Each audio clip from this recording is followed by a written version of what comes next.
Well, thank you all for coming. I think we'll get started with the pledge of allegiance. I pledge allegiance to the flag of the United States of America, and to the republic for which stands one nation under God, indivisible, with liberty and justice for all.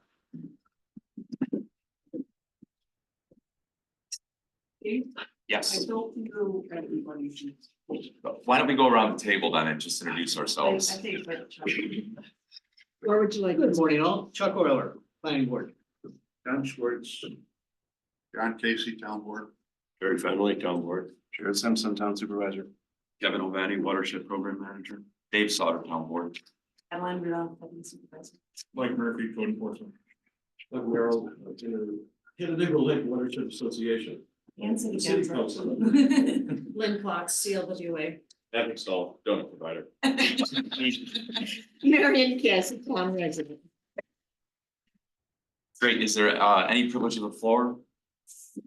Anyone online? Chris is the only one online. Thanks for coming, Chris. Just a motion to approve the minutes of June 3rd. Any additions or corrections? So moved. Second. All in favor? Aye.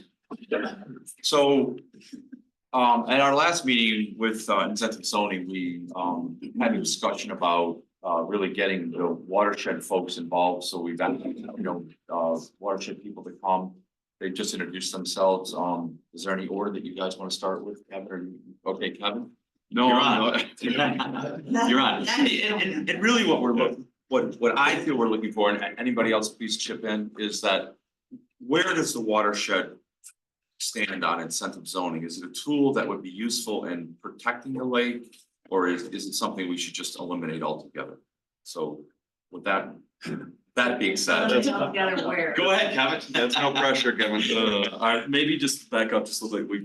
Us watershed people, right? So I work for the Watershed Council, which is the 14 watershed and water permitting municipalities. So it's the chief elected officials from each of those municipalities working together as a intermunicipal coalition. The Watershed Association will introduce themselves, but the citizen led organization. So just different entities, Right. just to lay that out. Big picture, I've been following and somewhat participating in the incentive zoning discussion in regards to the German Brothers parcel. So just watching that and being involved in reviewing that aspect, and then really looking at the incentive zoning law a little bit more closely as you guys have been deliberating this process and whether or not to include it in certain districts. My big take as I look at this is I like it overall conceptually as a tool in the toolbox. I think it's a good tool in the toolbox if it is used correctly. I will say, some of the things I've seen, letters and those aspects coming out, quoting the purpose of the law as providing increased density, as that being the purpose of the law, and density bonuses. Well, that is not the purpose of the law. That is, quite honestly, goes against the law in terms of what the purpose of the law is. The purpose of the law really is to try to find a balance point where you're going to provide some level of incentive, some level of increase to a development, be it maybe a change of use, but most likely maybe an increase of allowable stuff, if you will, in that area. Making sure it passes all the seeker components and you're not going to have a substantial negative impact in that area in exchange for some community amenity. So when I think about that and I think about, okay, what are those community amenities and how do you value those? That becomes the sticky wicket, right, of how we were dealing with, quite honestly, a specific proposal. So when I looked at that aspect, to me, conceptually, I like the idea because there's certain things, as long as you're not going to have a substantial negative impact in that area, how do you value out and how do you see what exchange there is for the community amenities? So from my perspective, I think about, a little biased, and I think about this weekend, the last 2 weeks, where can we put more ecosystem services? Where can we put more water quality basins? Where can we put more flood control aspects? Where can we provide open space amenities using funds or open space provided by the developer in exchange for those areas. So I like the idea conceptually because it's a tool in the toolbox to meet the comprehensive plan's goals of providing protection to Canandaigua Lake, of providing protection to community character in doing these kind of things. So conceptually, I like it. The devil's in the details on these things, and it's figuring out how do you do this? How do you value? The valuation aspect you guys went through last time with a specific proposal was difficult. And that's the tough part of the equation. To me, I think Marion had forwarded along a good article on the kind of the good, the bad, and the ugly of incentive zoning. So to me, if you're gonna look at this in the RLD and other districts, it's having good guide rails. It's having good quantitative approaches to saying, okay, here's how we're gonna value. Say a development comes in and they are allowed 50 homes based on the acreage in that area.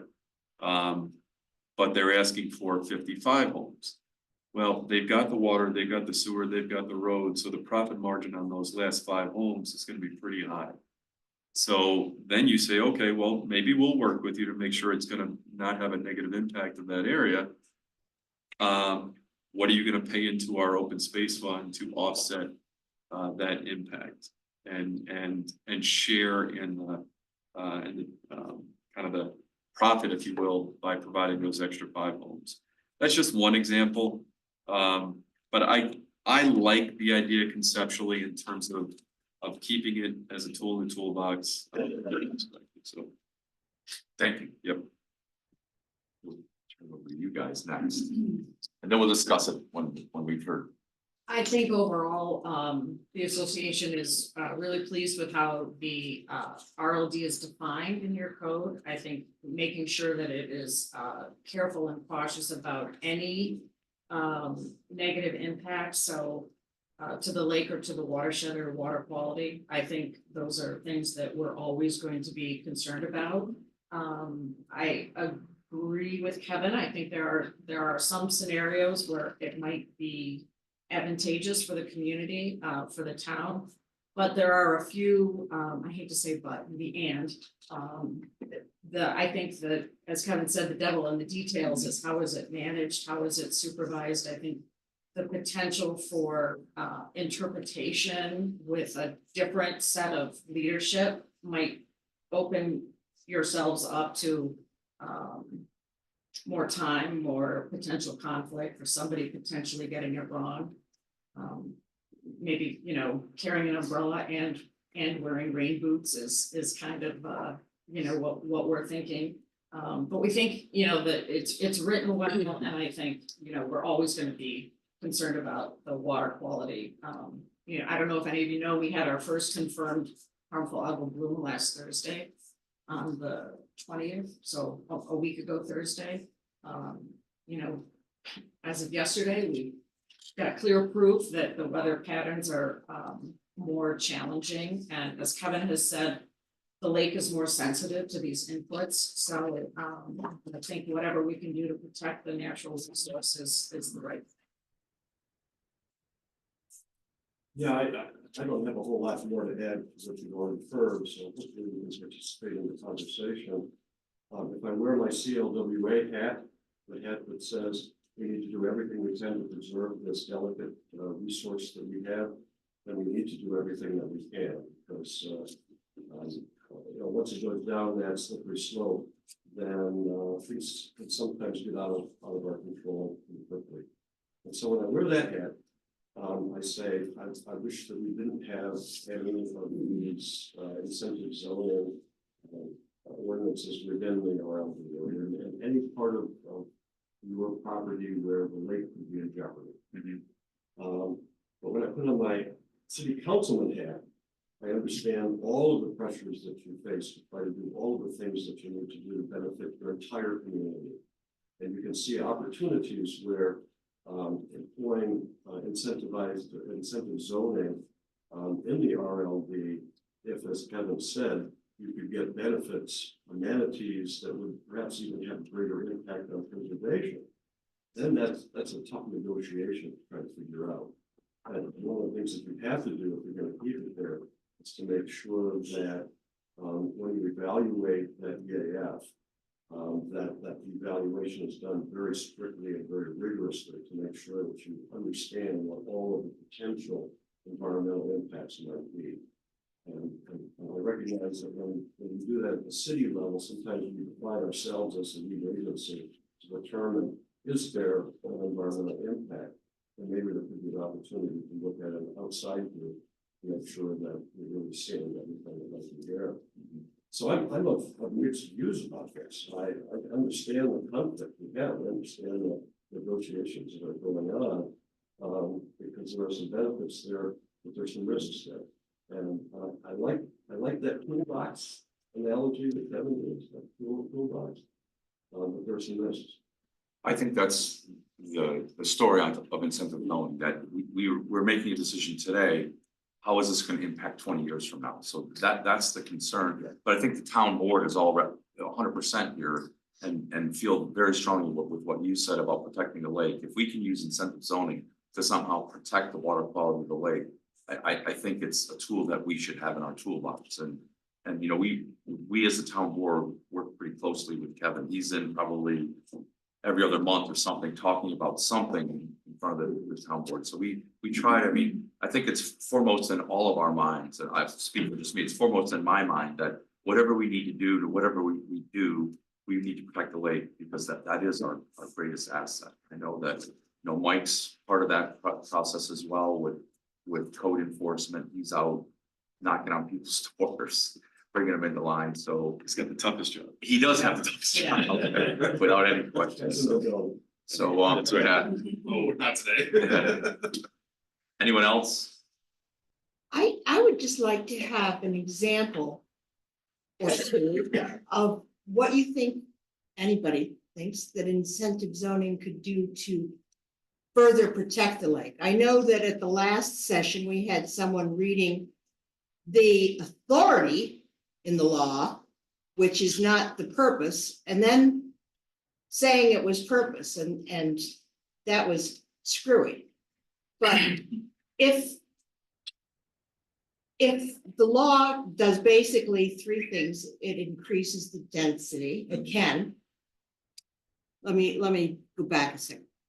The town is offering any developer three things: to increase the density, to lessen the requirements, and to allow a change of use. How any of those three things are going to benefit the quality of the lake in the RLD? I would like somebody to give some examples. We recently had incentive zoning come in front of us for parcels in the RLD. And they were willing to trade things off that would have a significant impact on the lake. I mean, if all maintenance and boat washing, I just was talking to someone who used to work there 10 years ago and would acid wash the boats right in the parking lot, just acid wash and runs into the lake. If we could eliminate those kind of things, somehow it would be wonderful. And so I think I look at incentive zoning as that's a potential. What's the negative of leaving incentive zoning in the RLD? There is no negative because it's always in front of the town board. So we would always say yes or no to anything. And I would never be one to increase density I can't imagine why we want to increase density on any parcel. There's only a couple parcels there that are available. In the RLD. Right, so that's my opinion.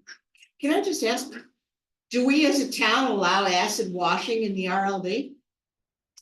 We have a marina in the RLD. Well, yeah, but don't you have, people have septics, but there are requirements that you have to do certain things and you have to meet certain requirements. Do we not have any requirements in the law to prevent somebody from acid washing a boat right We do. there by the? No, we do.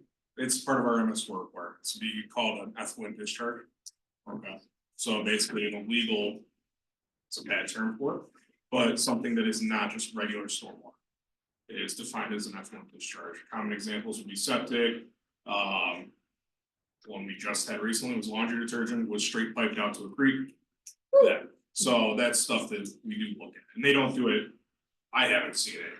I mean, the biggest thing that I see over there is the non-purposeful discharges that go into the lake from their regular maintenance, from a boat being dry docked and then put into the water, stuff like that. That's where I see the biggest impact.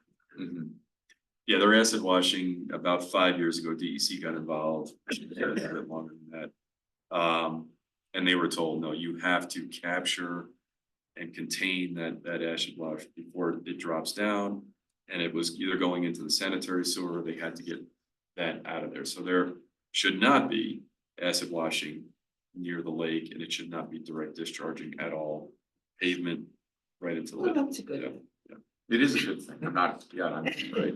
So the incentive zoning, you know, one of the things to remember is if you're gonna grant bonuses or grant, and getting community amenities back, quite frankly, like one of those should not be something that they're already required to do. You know, that's right into the incentive zoning enabling legislation.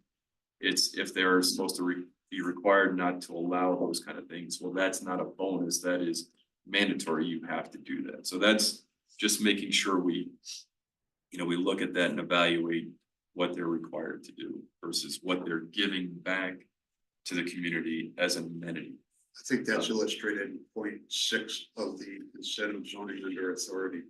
The secure and public works improvements which would not otherwise be provided to a planned development area in the community. I like the point that Doug brought up a couple minutes ago about potentially not having the town be the lead agency for the seeker for any IZ reviews in the RLP. Is there another agency that would be a better one to use as a lead agency for that? I think that could be helpful. Could I just say that in reading Chris Nadler's draft, he changed it for some reason. That was going to be one of the things I was going to bring up, to be the planning board. When all of the decision is made, is the authority of the town board. That makes no sense to me.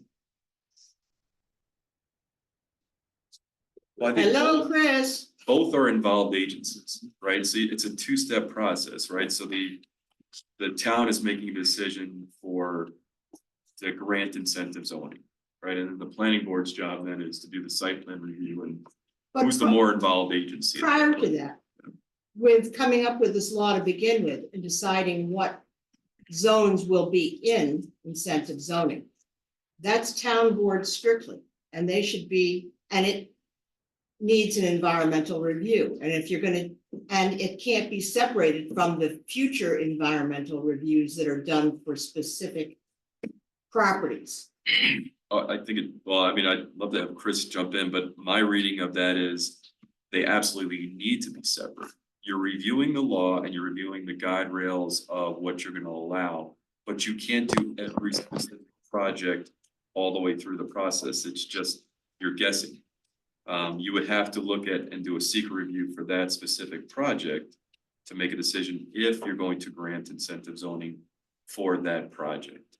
You know, it's an allowable, and the thing, you know, one of the things that was looked at is, do you need to do a generic environmental impact statement for granting the law, for allowing incentive zoning?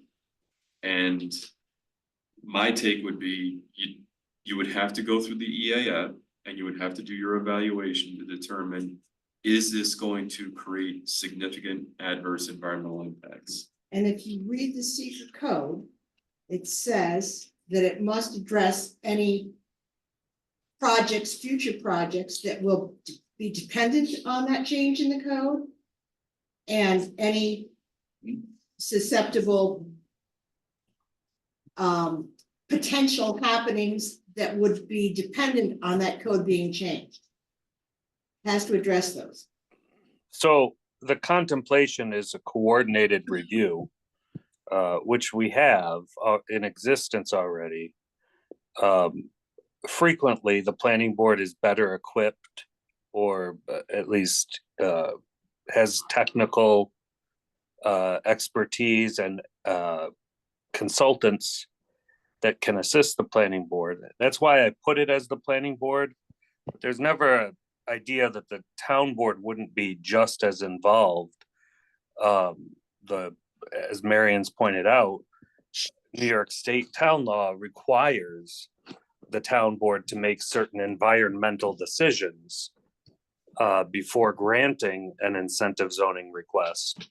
And they would obviously have to do that as part of the process. I'm not married to having the planning board be the lead agency for seeker and make the determination. But I thought it would be a good idea based on my experience. There's definitely not an intent to exclude the town board from the seeker process. That would obviously be illegal. So it would be equally involved, just where the decision is made, the final decision would change. Well, as I'm reading the enabling law, it says a generic environmental impact statement pursuant to Article 8 of the Environmental Conservation Law and regulations adopted by the Department of Environmental Conservation shall be prepared by the town board for any zoning district, you know, and goes on from there. Exactly. It's clearly saying the town board. Should And- prepare the generic environmental impact statement. That's right, Marion. I have your email on that, but I think the key thing is beyond what it says is by the town board for any zoning district in which the granting of incentives or bonuses have a significant effect on the environment before any such district is designated. So that's where the EAF comes into play. You go through the process to determine, is there going to be a significant adverse impact on the environment? And if through the process, you determine in your statement of findings that there is not, because we have the proper guide rails in place and that you have based on limitations maybe on what you would allow and then what you want in return for any and all type of, you know, generic scenarios, you don't have to do the generic environmental impact statement. You're good to go if that is the end result of the process of seeker going through that whole review. So I don't think it's an absolute, you have to do a generic environmental impact statement. I understand that, but having experienced numerous items where there was supposed to be a environmental seeker done, what has happened instead of the ideal, which is what you're describing, is somebody, and I'm assuming it was Chris or somebody, fills out a form, check, no, goes to the town board. They don't even read it. It's a check off on the list. Was the environmental impact statement or was the seeker done? Yep, it was. Nobody even reads it. Where it's supposed to be something that brings to the forefront what the environmental problems could, might, or are be. Would removing the word substantial help with that? Substantial from where? Substantial Environmental impact. environmental impacts, just environmental Environmental impacts as opposed to substantial, because I think that's the kind of the quantifying is a. What is substantial? Right. That's the cornerstone of seeker, is the word substantial. It's a subjective term that is somewhat in the eyes of the beholder, but it literally is the cornerstone of seeker, is using that term to then go through and determine at the local level, using seeker, is there going to be substantial negative impacts? So I go back to the question that I had before, is there another agency besides the town that could be the lead agency for seeker? And then we could evaluate. Agency that's. I think that's where you have your other involved agencies and interested agencies play that critical role of informing the lead agency or the coordinated, you know, the other involved agencies in terms of what are the potential impacts. And that process would pull, you know, that information out. So the association, the watershed council, other groups, possibly DEC being involved, especially right along the way. Oh, you're gonna allow this? This is where we see the potential negative impacts. So you typically like to choose the lead agency, you know, especially in a coordinator, who's the most making the most consequential decisions. That really is who needs to be. So it almost have to be the town. Well, I think Chris brings up a good point, you know, the planning board also makes a, you know, plays a huge role in this, right? So it's. I think Cassie's argument is the reason the planning board should reviewing each, because they spend more time on the details. Yes. And look at each item, each can, is part one, and then eventually files the part two and part threes. So I think, the planning board's gonna spend a lot more time in the details than the town board would necessarily do, because it's more in with what they do. Does the watershed commission take a look at have they weighed in on this discussion? Are you- They deal with septic system inspections. I mean, that's mainly their watershed rules and regs, deal with on-site wastewater systems. And that's, But those are made up of the water treatment purveyors, correct, and some code enforcement officers. it's the 5 water purveyors, and that's it. Well, in the town of Gorham, it's the code officer. He represents the town of Gorham on the watershed Right. commission. I guess what I'm thinking, I'm looking at the permitted incentives. And with the RLD in mind, the 3 incentives are: 1, increased dwelling unit density for a site.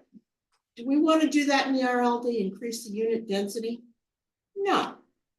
Changes in lot area and dimensional requirements. In other words, more intense use, because you're gonna relax some of those requirements. Do we want to do that in RLD? No. Changes in use. Well, if you look at the purpose statement of the RLD, it's for limited residential use. So do you want to change that? And would any new law be contrary to the existing code, which is one of the things that the seekers asks, would this create a conflict with any of the existing zoning laws? Yeah, this would create a big conflict with the existing zoning laws. But only if the planning board and the town board approved it, planning board pushed it on. So there, at the end of the day, it stops, so. So if any of these 3 things that the town can offer would be detrimental to the purpose of the RLD, why, and it's gonna stop, why do it in the first place? I think we've heard from folks that are very involved in the watershed, in the health of Canandaigua Lake, and if I'm hearing correctly from the 3 people that are here, they're saying we would like that in our toolbox.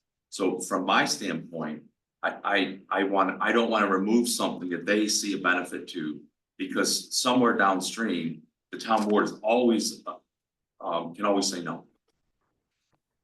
My concern is we got so close with the first one that popped up, which was a result of the law coming into effect, a direct result of the law coming into effect. I don't think we were even in the same solar system as with that one. I mean, we were not, that was never, I mean, When there it were was first crayon brought drawings. forward, I think you were one of the ones that said, oh, thank you so much for bringing this to Well, us. I'm think always it's interested in business coming into town. How can we enhance amenities and like, but the devil's in the details. And when the details hit, everyone in the town board. Yeah, exactly.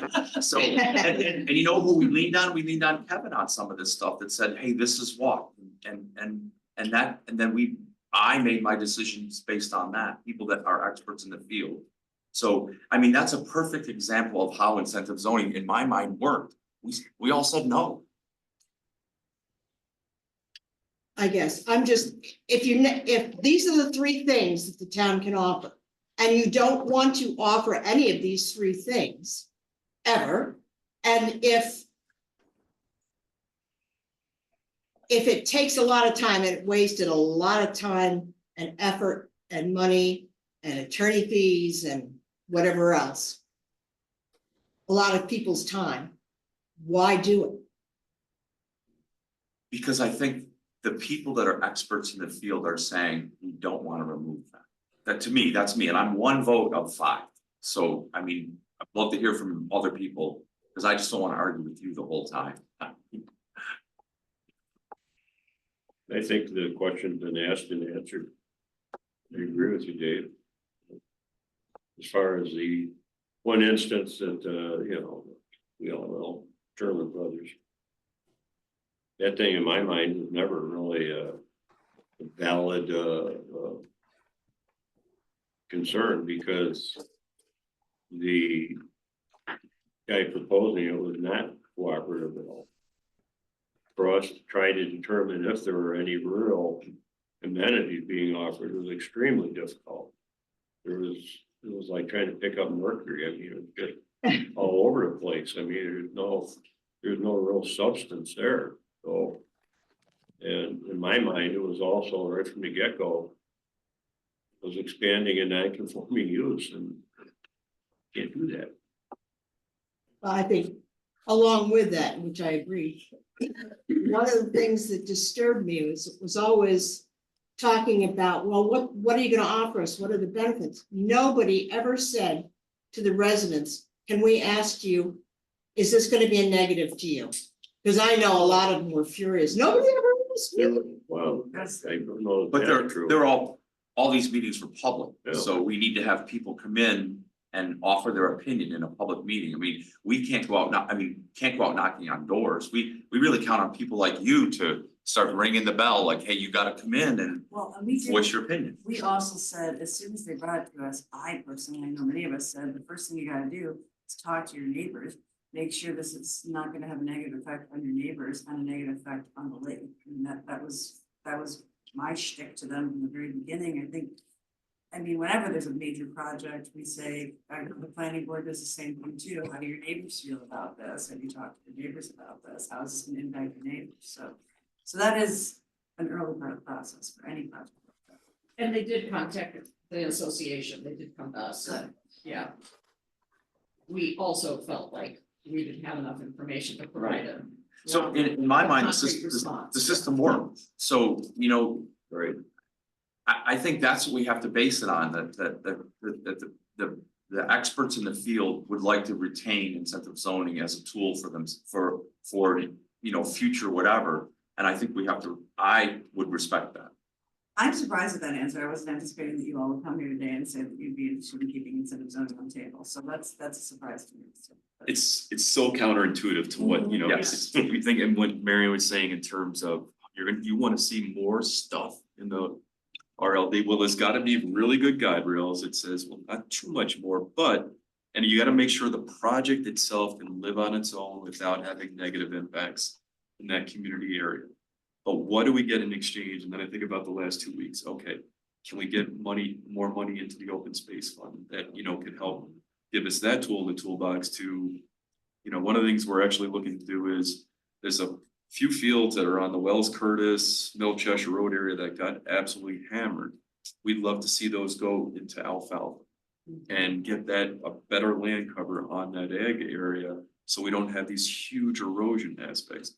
Put in a edge of field basin, quite honestly, right at the end of Middle Cheshire Road. So this could help pay into a fund, and you guys already have some money to do some of that, but would provide some of those kind of things. So I think about that, and I think about bang for the buck of the tons and tons of sediment, phosphorus, and the other aspects being removed from going into the lake by putting these things in. But the other piece of the puzzle is, if whatever you're granting has got to be within the realm of reasonableness in that area and not create an issue from But those areas up Wells Curtis and Middle Cheshire aren't our RLD. No, but you can move the benefit. But the improvements get it. What they do will have a. No, I effect understand anyway, that, right, but yeah. in exchange, It's like a carbon exchange. Yes. Yes, it's. so yes, and I understand. In exchange for that, what are you going to allow in the RLD? Right. Are we going to allow increased density? Are we going to allow changes of use? Are we going to allow reduction in the strictness of the area and dimensional requirements? I think the last one, absolutely could be okay, because the developer's got to make some With the change decisions. of use? No, the last one being the change of dimensional requirements. So, that development's got to live on its own, and it's got to be marketable, right? They've got to be able to say, okay, we're gonna have smaller lot sizes than what's required in the RLD, right? And then, so they're making that decision. You want to make sure it's not going to have impacts on the neighbors, substantial impacts on the neighbors, by doing that. You know, so a lot of these, it may not have, it quite honestly, it still has sort of a very tough road to get through to get that specific project approved. And you got to look at what's the exchange that would be coming back to the town. So it's still, you would, I mean, unless someone comes in with a little bit more of a reasonable ask, it's gonna be tough to A get little through. bit more of a reasonable. Yes, I said it in a way. So I think, yeah, and even the Reasonable density meaning, bonuses. subject. Right, so, yeah, Yeah, I mean, you know, there's a lot of pressure from Albany to increase, you know, the number of houses. There's a housing issue in New York State, and you know, one of the proposals that has been put forward is ADUs, accessory dwelling units, and you know, that's something that, you know, we don't allow 2 houses on one lot, but if all of a sudden the state takes that power away from us, which they're doing with solar farms, farm being the wrong term, but solar installation. You know, they could force something like that, and when you're talking about, there are some lots on the lake that could handle an accessory dwelling unit. There are many of them that houses are as big as a lot. That's density is, you know, wouldn't be allowed. You know, there's considerations like that that are gonna possibly come in the future, so having something like this perhaps to fight back with would be an advantage for the town. it may be an alternative, you know, we'd have to look at this with Chris, but instead of the variances being granted, you're looking at this in the front end with the planning board saying, okay, maybe we will allow some bonuses from a dimensional requirement or from, you know, a side setback or a lake setback. Maybe we'll allow this closer as part of a more formal process, but in exchange, you need to provide funding to be able to do a project upstream or a project, you know, somewhere else. So it's dialing for dollars? A little bit, to a certain extent, quite honestly, we have to look at things outside the box a little bit in terms of how we're doing stuff. Would I give up, when I think about the lake, an extra 10 or 15 feet closer to the shoreline in exchange for being able to put in a $20,000 or $30,000 basin upstream, you know, with the town building it? And we could literally show probably 100 tons per year of sediment removal? Absolutely. See, this is why I think we want to keep incentive zoning there, just the discussions that we're having, when we don't know what we don't know. So until we get to that point, we have to trust the people that we put in these positions to say yes or no. I mean, we have great watershed, I'm just use you guys all generically, excuse me, but they're wonderful. We get a lot of great input from them.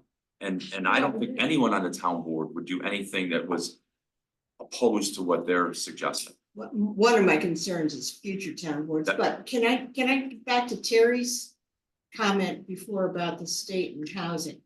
One of the things that needs to be corrected in the incentive zoning law, if you go to town law 261B 3G, it says prior to the adoption or amendment of the zoning ordinance or local law pursuant to this section. In other words, before we're writing or approving incentive zoning, period, not for a specific thing, to this section, to establish a system for zoning incentives or bonuses, the town board shall evaluate the impact of the provision of such system of zoning incentives and bonuses upon the potential development of affordable housing gained by the provision of any such incentive or bonus afforded to an applicant, and it goes on. That was never done. Needs to be done. And it says shall. I mean, shall means it's got to happen. And prior to. I think downstate, Westchester County, that whole area, this is one of the big push points from an incentive zoning perspective, is that tool in the toolbox to get more affordable housing. We're seeing that around here also. There's state mandates of that. So I think that's something that can be looked at. But to me, that's not the driver, especially in the RLD. Oh, Of what would be looked at from an incentive. not in the RLD at all. I mean, Right, affordable housing, it's kind of in the RLD would be kind of ridiculous. It's never gonna happen. But But it's a mandate of the enabling code, and it's gotta be followed. I think you have to look at the impact of it, right? So when you read that, it's looking at the impact of this on affordable housing. Yeah, and I think we can work on that a little bit, but I think, you look at what the impact would be on granting a bonus. I think you can say negligible. You can look at it and say this, this is not really the purpose of the driver, is to get more affordable housing. I think it's hard to set up with, again, I know what you're saying and I understand it, but I think it's doing it on the macro level like that makes it difficult because it says, that's almost like saying it's setting up a chart. If you do this, then you get that. If you do this, then you get that, for that coordination of the incentives for higher density, more affordable versus the amenities that they might grant to be able to meet in there. We do that with each one individually. Well, It's difficult to do that on a big level because each project is so different. I wouldn't want to use the same requirements, approve the law and just have it spelled out. If you do this, you get this. If you do this, you can have that. Because we'd have to do that for every single zoning district because they're all so different. But when we see the individual applications and we go through that months of back and forth negotiation, that's when this starts to play out. but it needs to be addressed in the law, either that But it will be. our reviewed case goal by will be case. to make it not negatively affect the affordable housing and will be handled per each individual On a unit case by case basis. on a case-by-case basis. Chris, Or- can you weigh in on this discussion? I can, I've weighed in on it 7 or 8 times now. I disagree with Marion on when the impact analysis takes place, as do every authority and a clear reading of the law. I think the town board has considered the potential to the best it can without having a specific proposal in front of it. I just don't I guess think I that- weigh in by saying I disagree.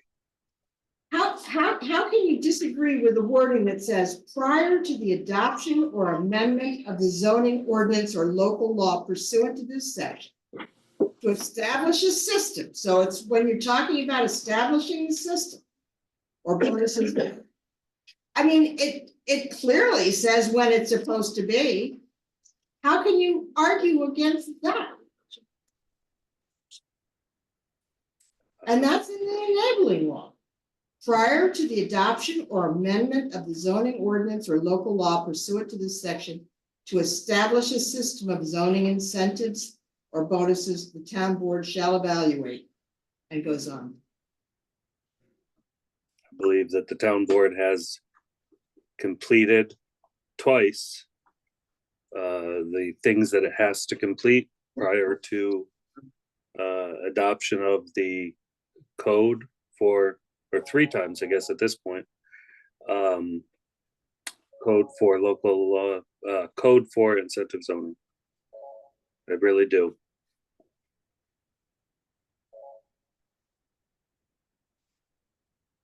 Can we get a committee consensus on the RLD issue and move on? Yeah, what is the consensus of the committee of leaving incentive zoning in the RLD? I would like to see it stay. Me too. Me three. So it looks like it's staying. Now the system that Marion's talking about, I think that's counterproductive to what, like, as Jared said, each individual application is so different that you couldn't have a tit for tat situation. I just don't, if we have to change that that verbiage, then we'll have to change it, but I mean, we can't have if A then B, because it's just not appropriate. Well, I think you said that well, Dave. And this isn't meant to be flippant, but the process is that the town board adopts the local law, which it has done twice now. And if Marion, if you disagree with the way it's been done, the system provides for a remedy there. I don't think that's for the town board to change anything. I think, there's an Article 78 proceeding, and again, I'm not being flippant, but that's the process. The town board's taken an action, and the law clearly defines a process by which that action can be addressed, challenged, and questioned. So that being said, let's move on to the next thing on the agenda. Thank you, everyone, for your input, and you guys are incredibly valuable to us, and we'll be calling on you in the future as well when these things come up. So thank you. Thank you. We appreciate being invited. Yeah, thank you for your input. Yeah, thank you.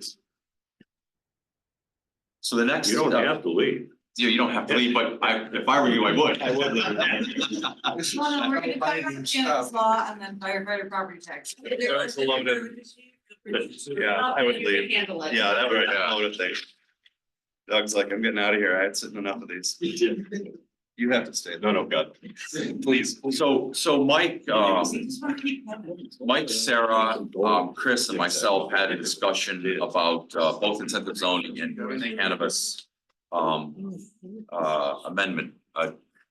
Adam, did you wanna open the discussion up with? Yeah, sure. I guess, I'll introduce it as, we're really interested in what are the steps, what's the process to kind of get the discussion going, to get that proposal to change that. Opt-in, right, yeah. Yeah, so I don't know anything, what's that process look like? Right. Chris, do you want to, I know you had some points that you were able to really make in a very easy to understand fashion. Sure. When the state legalized marijuana, for lack of a better description, they made it so that each municipality could have one license granted for a cannabis dispensary unless that municipality adopted a local law prohibiting a license being granted within, I think, 6 months of the date of the passage of the state law. And it was very clear that if the municipality didn't wait for that or didn't pass a prohibition in that 6 months, they'd never be able to again. You could always withdraw the prohibition, but you could never get it back. And so what the town of Canandaigua did at the time, and I think a lot of municipalities, was pass the prohibition. It was considered, obviously, and discussed, but there wasn't a ton of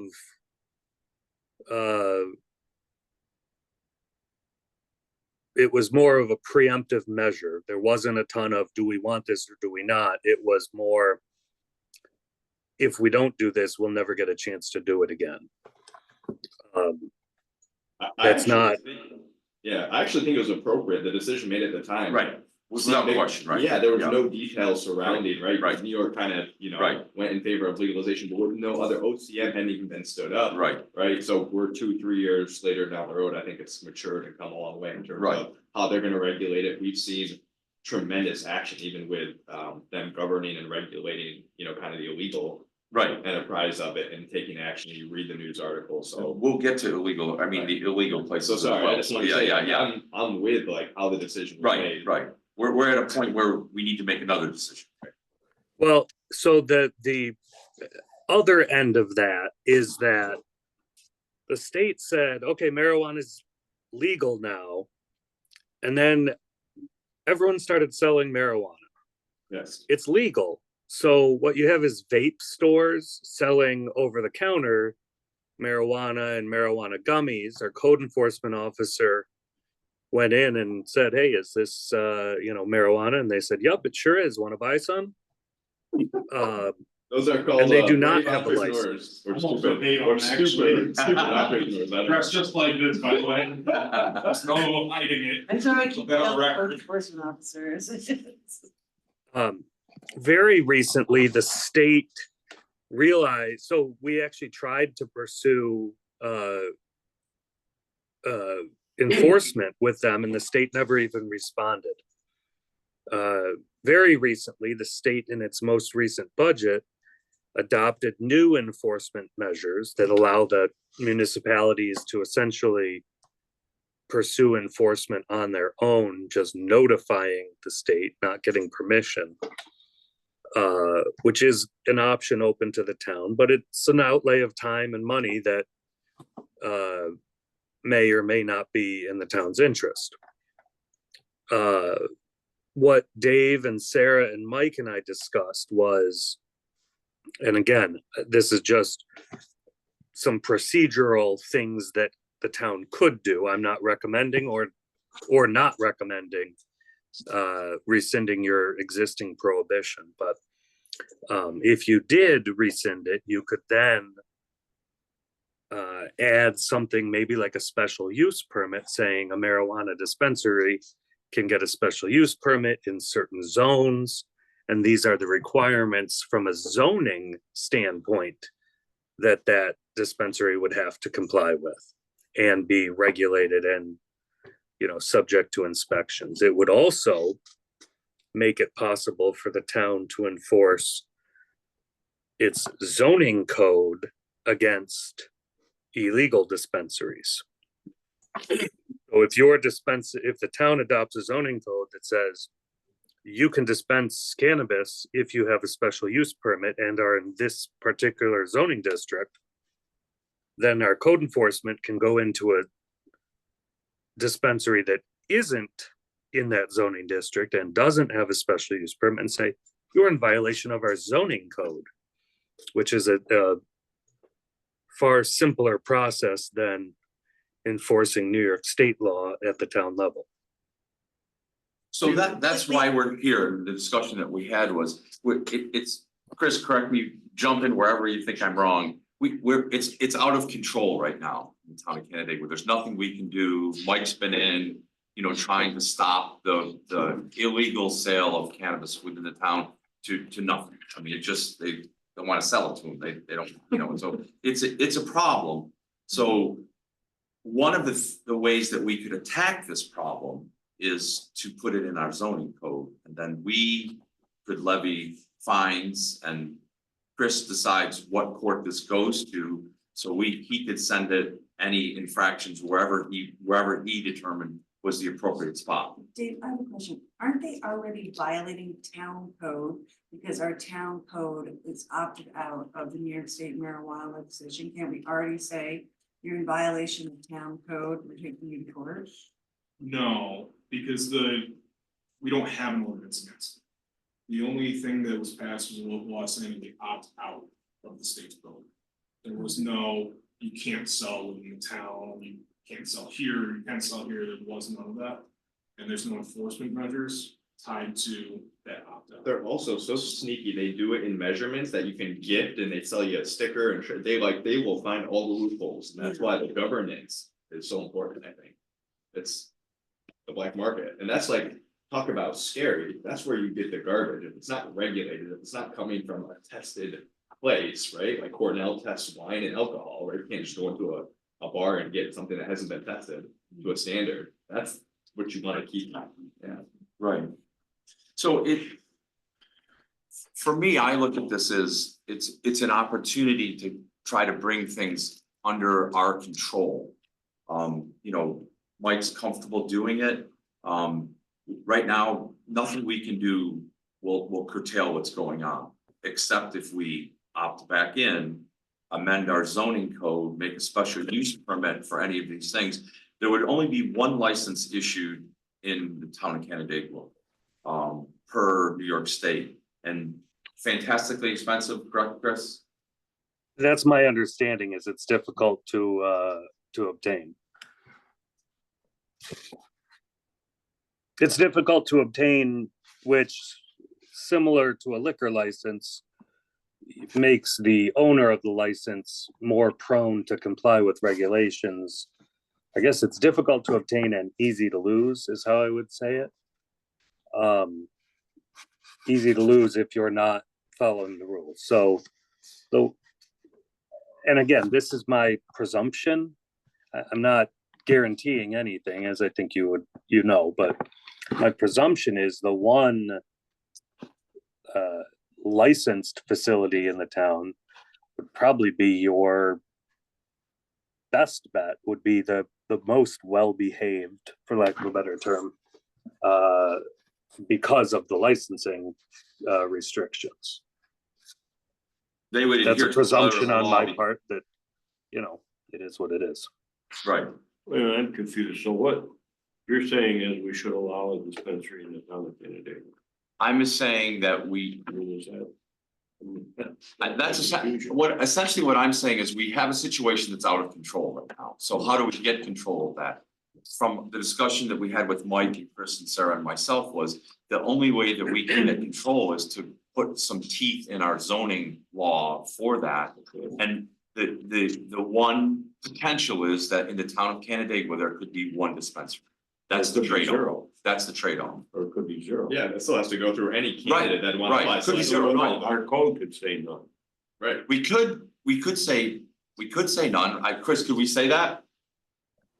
It says that now, we Well, can't, that's what I mean. But, and how effective is that right now? not very, I do wanna, Dave, I do wanna correct you. Maybe I said it wrong when we were talking before, but there is, especially now in the new legislation that the state just passed, there is a method for municipal enforcement of the state licensure laws. So we will be able to go after illegally operating dispensaries now. I mean, my It's just- understanding is that our problem with that was lack of staff to be able to do that, essentially is that. But and also, I mean, along Terry's thought process here, we could, I mean, the same thing says we could allow one per in this zone, this zone, this zone, this zone. We could say we could allow zero in this zone, this zone, this. I mean, we could write it, we could allow, I mean, but just, I don't know. So. In Adeline, yes, there would be zones that they weren't allowed in. But why couldn't those zones be every Every zone of the town of Canandaigua?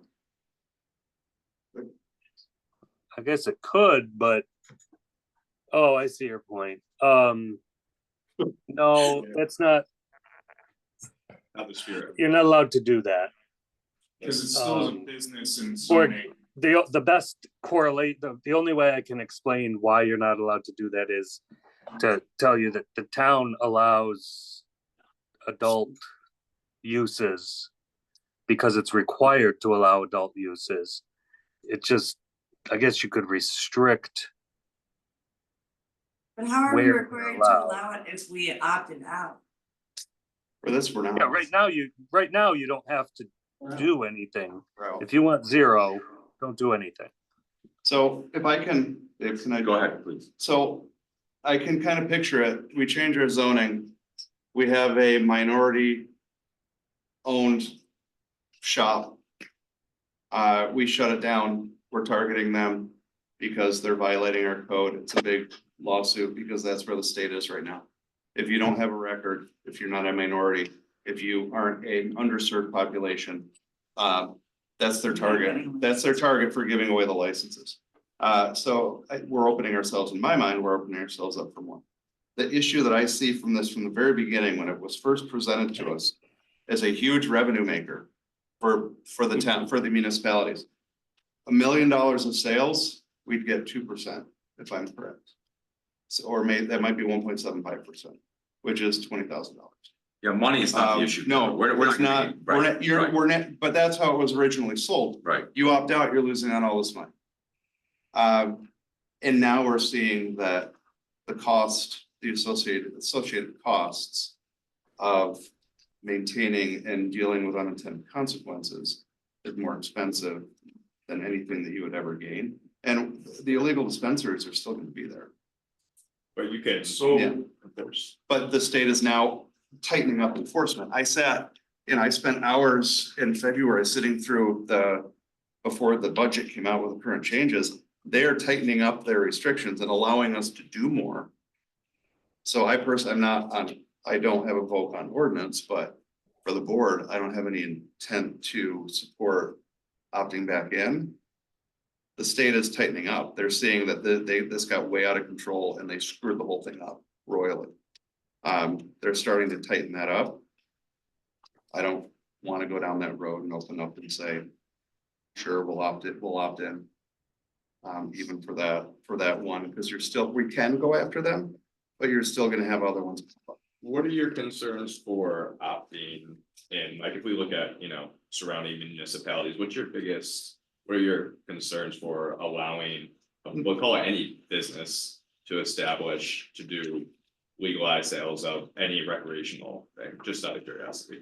Well, number one, the fact that it will impair you and you opt in, and yes, where are you gonna sell it within the town of Canandaigua? To have that decent location. There's really one spot that you can sell it. There's a strip mall on 332, and that's really about it.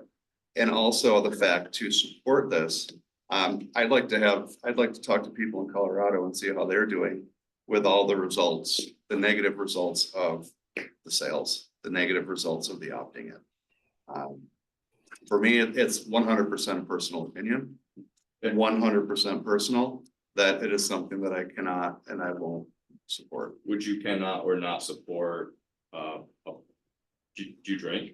No, No, I don't. That example, Yep. I was gonna say a bar or, another recreational, so I understand where your opinions and thoughts are coming from. My biggest thing in kind of reaction and response to those is, people need to be responsible, people need to do things in moderation, right? There are risks that are associated with every single thing we do, drinking coffee, eating donuts, right? We need to do all of these things with responsibility and moderation. I have two kids, a 3-year-old and a 5-year-old. It's the first thing I'd say to them: sugar, holy cow, talk about like, what's the biggest risk in your life?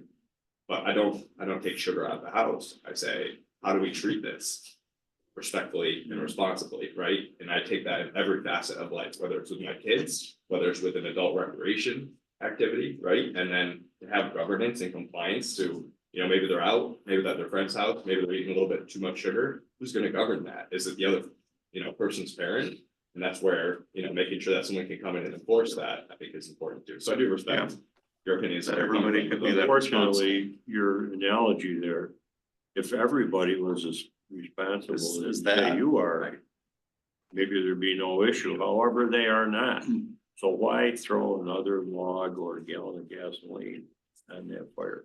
I think it's a lot about Jared. I think that, it's a lot about and I do education. take an occasional drink. Yeah, But of course. and you do it can't responsibly, support right? it, so. Can I ask you this question in response to that? Have you ever taken the time, if you're drinking or you see people drinking inappropriately, to educate them? And I think education to me is more important than the established business itself. I'm Making not sure preaching people to know other people. consequences. and I have risks. enough trouble controlling myself. I'm worried about gunfire. Yeah, I don't put my thoughts on I'm responsible for me, you're responsible for you, he's responsible for him, so. I am a huge Not out there proponent of preaching, so. of education and governance, and whether any action or decision is made here today, the black market, the illicit market will go on. What can we do to help? It's like the DARE program back in the day, right? What do you do to try to prevent misuse and abusive use? Black market is always going. I know, that's what I'm saying. This is not going. to I'm solve not that. saying it won't. I'm saying, what's the one thing you can do to help if it's always gonna be there? They'll And get always that undercut education your out there, rights. get that governance in there, get the compliance. To kind of just speak on the enforcement side. Right now, it's an uphill battle. I still to this day probably have one phone call a month on average for all the illegal shopping. Same answer.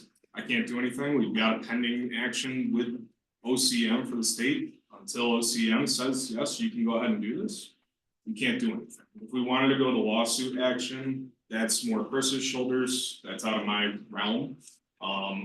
But from what I understand, it'd be a long, lengthy one.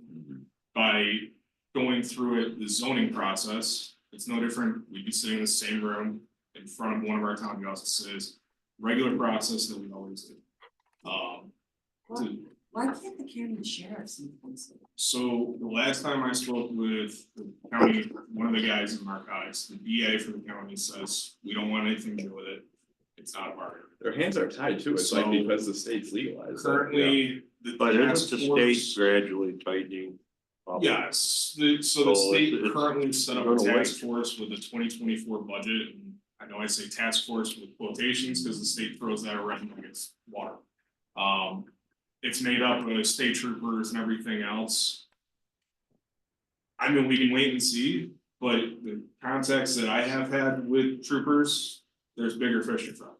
I mean, when you're talking about an investigator, a troop B dealing with a violent offender or a marijuana. Dummies, right? Yeah, No I mean, equivalent, I'm sure, yeah. that's really, and I've been dealing with this on the code side since I started in the city of Geneva. We had 12.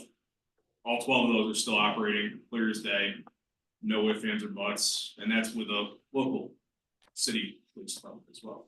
Well, they're gonna be selling it. But they already opted opted in as well.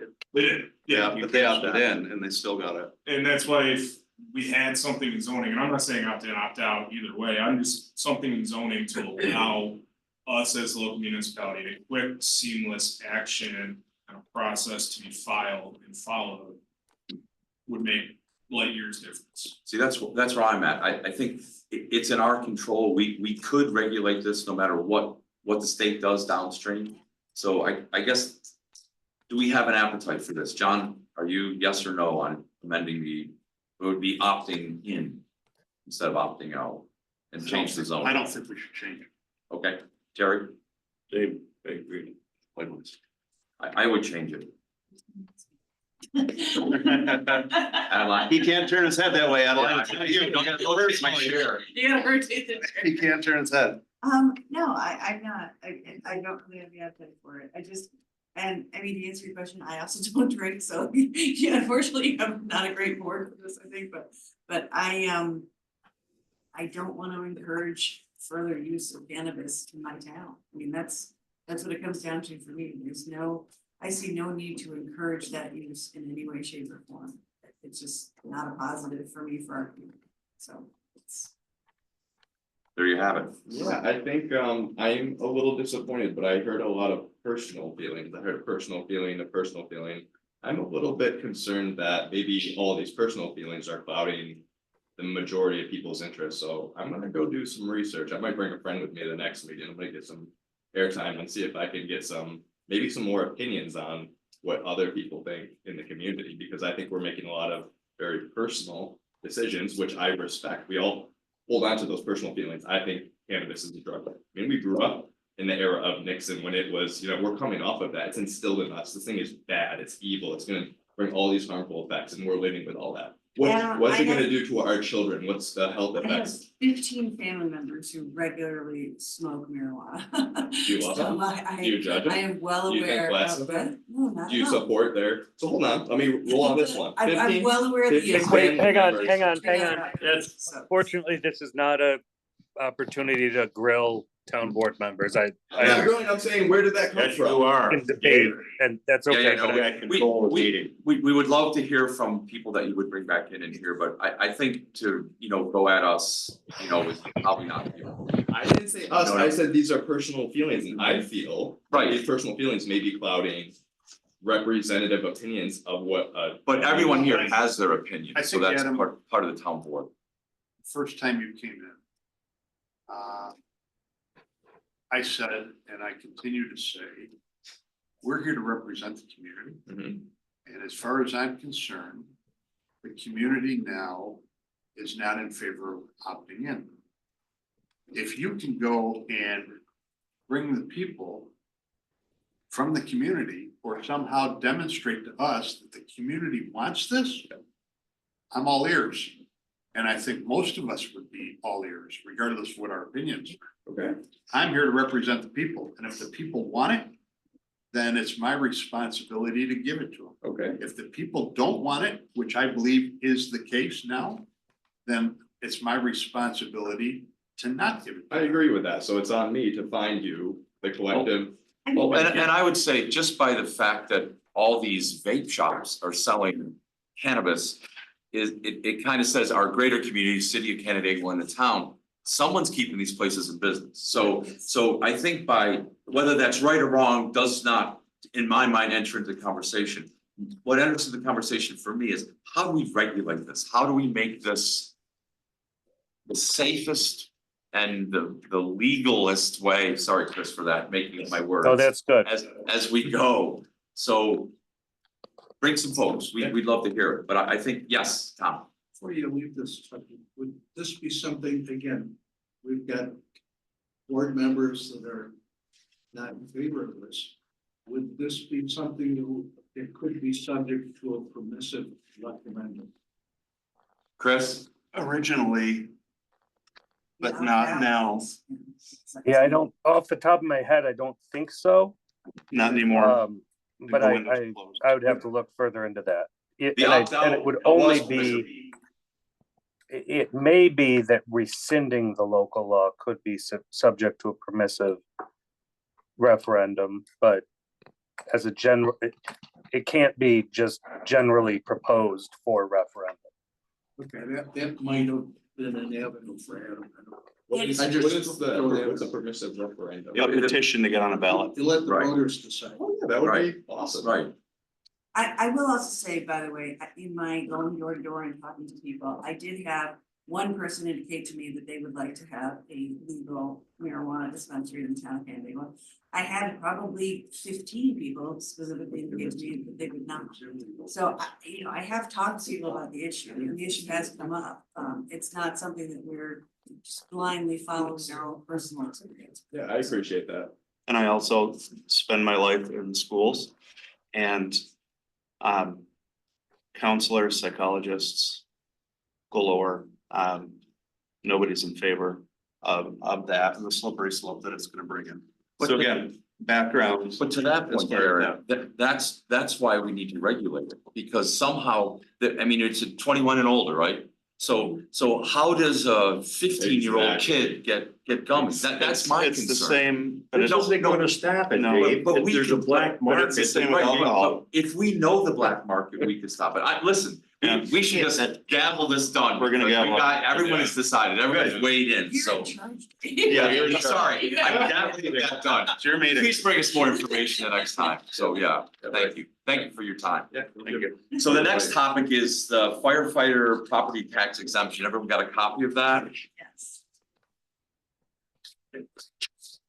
I mean, I'm in favor of this now. I was in favor of that. Yes, yes. I think I it don't- should have been passed. Years ago. right. I believe. So it's volunteer firefighters and volunteer ambulance workers exemption. And that language is very specific, correct, Chris? I mean, we can't add anything else, first responders or anything like that. That is correct. That's what the enabling statute provides for. Right. The question I asked you, Chris, the other day, did you get my email? I'm sorry, no, Terry, I haven't seen it. Could we just guys- have one conversation here? Yeah, well, my question was, all we can affect is town tax, not school Yes. or county. Right, correct. Well, that was- Yeah, that's it, right, town tax only. Yeah. It's a small number, but it's all we can do. I mean, the argument before why I didn't get passed is because people had said that there was potentially a higher tax deduction that they could take, and I mean, in my opinion, as I said then, it's up to the individual to figure out what's better for them, but we should make all the options available to them. I had a question, as far as eligibility. What about police or National Guard people? That is not covered under this enabling statute. The goal of this is Okay. it's specifically volunteer first Right. responders and not just first responders. It's in actually not general. first responders. It's Yeah, it's specifically specifically, yeah. firefighters and ambulance workers, and Yeah. that's important. And John, part of that is they both have retirement and, you know, there's volunteer firefighters, their pay is zero. Where, you know, National Guard and. Well, that's the emphasis, volunteer. Right, You know, exactly, because other exactly. people are paid. Right, right. So There I was, guess in response to that, under 183-9. The first sentence that talks about who is eligible, we do say volunteer fire company. And then we say fire department or incorporated volunteer ambulance service. So I'm wondering if we should put volunteer in front of the fire department as well. I think just to that's make it a saying little if you more- volunteer for a non-volunteer fire department. So like if you volunteer for the city of Canandaigua Fire Department. Because they have volunteers who do that. Right, they have Yeah, volunteers. and I'm just saying as a point of clarification, I think you should say, or you could say volunteer for a fire department. John, what number are you on again? I just. You said you were in there, yeah. 183-9. 183.9. Yeah, the way I'm reading it is that we don't differentiate that it's gotta be a volunteer for a fire department. The So way I you read wanna it. weigh in on that? Volunteer in front of fire. Yeah, volunteer think- for a. You can't just do that because then it's not a volunteer fire department. Right, it's not. I Chris? think that the only people who are eligible are volunteers in 183 something. Hang on, I can look it up. Oh, I Chris. think I'm that's okay with covered, that. but let's make But I think sure. then it should just say an enrolled member of an incorporated volunteer fire company, but you don't say volunteer fire department, but you do say volunteer ambulance service. So I guess my point is, So for example, and so that was specific. The law only applies to volunteers, so the 18 to 19 paid firefighters in the city of Canandaigua are not eligible for this. Because they're That not being volunteers. said, If you just put Can we a, have Mike explain his between experience with it? where it says volunteer fire company, if you just put volunteer fire company or fire department or Well, incorporated volunteer. Really, that doesn't So work it's- because It's not a there are volunteer. non-volunteer fire departments that take volunteers. So that's why that doesn't work. Because if you say a volunteer fire department, what if you volunteer for the city of Canandaigua Fire Department? That is a employee-based fire department that also accepts volunteers. that's my point. Well, yeah, It should I say mean, a volunteer at a fire department. Just put it in there. But the entire Yeah, we'll argue. code is only for volunteers to So- begin with. If you go to 183-7 intent, there it says volunteer firefighters, volunteer ambulance workers. So if you're a paid firefighter, you're obviously not gonna get it. So I mean. wait, hang on, let's, I just don't see what adding the words, how it would hurt. I think it makes it more clear. Volunteer at a fire department. hang on, let me just, I think, and I'm just spitballing from my personal experience, I think that has to do more with the definitions of those. So a volunteer fire company would be an incorporated, an example is Farmington. It's got no elected board, no nothing, it's a group of volunteers that then get contracted by the town. A fire department is someone that is an actual public organization, like a fire district, or like in the city's case, run by the municipal organization. I think that's just a broad definition of those. I could be wrong. I have to refer to Chris on that one. But that's my experience with it. Is there is a difference between a volunteer fire company and a fire department, and that's where it's. One is municipal. John's absolutely right. Yeah, We gotta change, we gotta stick the word volunteer, not where you're talking about. It has to be in 183-8, So- grant of exemption. And it'll be real property owned by an enrolled volunteer member of an incorporated volunteer fire company. The other question I had, which is something that came up when we discussed this a couple of years ago in the ordinance committee, was 183-9A. There are many members of our community who are volunteer in Bristol or Farmington or neighboring townships for their fire department. I feel like you should also allow, if they serve in any capacity as a volunteer for organizations, to also be allowed to receive this tax exemption. I agree. Likewise. Well, so I think the enabling statute makes it only applicable to volunteers who serve the town of Canandaigua, or whose company serves the town of Canandaigua. But Bristol occasionally serves the town of Canandaigua, Farmington does, Hopewell does, I mean, there are. Reciprocal calls and stuff, could we work around it that way? Let me look. Because I agree with that line. I would like to be able to say, no matter where you're volunteering, if you live in the town of Canandaigua, we appreciate your service to the community as a whole and would be granting this. And sometimes it just pick a neighboring department for whatever reason, like this department has a great, you know, young adults training program, or this department, you know, my uncle works there, whatever it might be, there's still a volunteer in our community. I'll have to look into that. A lot of times there's, you know, comptroller or Office of Counsel, Office of General Counsel opinions on issues like this.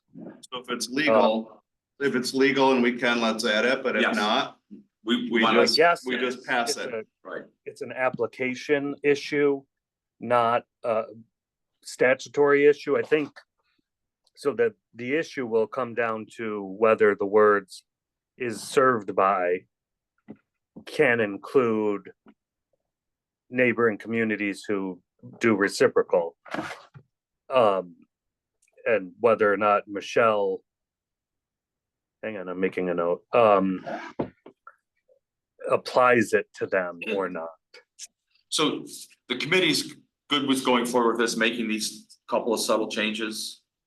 Chuck, Yeah. Yeah. I'm fine. Tom? Yep. Good. So we'll, Seems like. I mean, we'll push this on. We have Over to, again. we have to have a public hearing on this, right, Chris? Yes, this will proceed like any other local law. So it should be set up for a set a public hearing at the next. We want this on the 24th, is it? July 24th agenda. Yeah, it could. It's July Can you get that 22nd. answer That's about what I the meant. neighboring July towns by 22nd. then, Chris? By July? Yes, Adeline, I absolutely will. Great. So with those subtle changes, we'll push this on and do a public hearing. Everyone good with that? Yep. I think the last, I think one of the issues was how do we certify service or active? We were leaving it up to the And I actual think this departments. covers it. Yeah. It's an every 2-year certification role. Yeah, To be submitted to Michelle. Yeah. Michelle's the one. She's the one who gets the She fund. gets the discount. all right. Thank you all for your continued commitment to the ordinance committee. And I would just entertain a motion to adjourn. Second. All in favor? Aye.